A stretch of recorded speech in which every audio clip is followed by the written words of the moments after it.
Hello friends, నమస్తే అండి. అల్లుడు మామగారి కాళ్ళకి దండం పెట్టకూడదు. ఎప్పుడైతే పరమశివుడు దక్షుడు తల నరికాడో అప్పటి నుంచి ఈ నియమం మొదలైంది. ఫ్రెండ్స్, నా వీడియోలు మీకు నచ్చినట్లయితే నా ఛానల్ని సబ్స్క్రైబ్ చేసుకుని లైక్ చేయండి, షేర్ చేయండి, కామెంట్ చేయడం మర్చిపోవద్దు. నా లేటెస్ట్ అప్డేట్స్ కోసం నా ఛానల్ని సబ్స్క్రైబ్ చేసుకోవడం మర్చిపోవద్దు. అలాగే మేనల్లుడు మేనమామ కాళ్ళకి దండం పెట్టకూడదు. శ్రీకృష్ణుడు కంసుడిని సంహరించిన నాటి నుంచి ఈ నియమం పాటించడం మొదలయ్యింది. కుమారి కన్యలు ఎవరి కాళ్ళకి దండం పెట్టకూడదు. కుమారి కన్యల్ని మనం సాక్షాత్తు దేవీ స్వరూపంగా భావిస్తాం. అందువల్ల కుమారి కన్యలు ఎవరి కాళ్ళకి దండం పెట్టకూడదు. అలాగే సన్యాసి ఎవరి కాళ్ళకి దండం పెట్టకూడదు, వాళ్ళ గురువుకి తప్ప.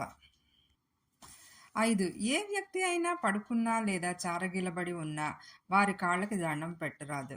కేవలం చనిపోయిన వారి కాళ్ళకి మాత్రమే దండం పెట్టాలి. మందిరంలో ఏ వ్యక్తికి దండం పెట్టకూడదు. అలా పెట్టినట్లయితే గుళ్ళో ఉన్న భగవంతుణ్ణి అవమానించినట్లే. అందువల్ల మనం గుడికి వెళ్ళిన తర్వాత భగవంతుడికి మాత్రమే దండం పెట్టాలి. 7. ఎవరైనా అశోచనీయమైన స్థితిలో ఉన్నట్లయితే వారికి దండం పెట్టకూడదు. 8. ఎవరైనా పూజ చేస్తూ ఉంటే వారికి దండం పెట్టకూడదు. వారి పూజ అయిన తర్వాత వారికి దండం పెట్టాలి. ఫ్రెండ్స్, ఈ వీడియో మీకు నచ్చినట్లయితే నా ఛానల్ని సబ్స్క్రైబ్ చేసుకొని లైక్ చేయండి, షేర్ చేయండి, కామెంట్ చేయడం మర్చిపోండి.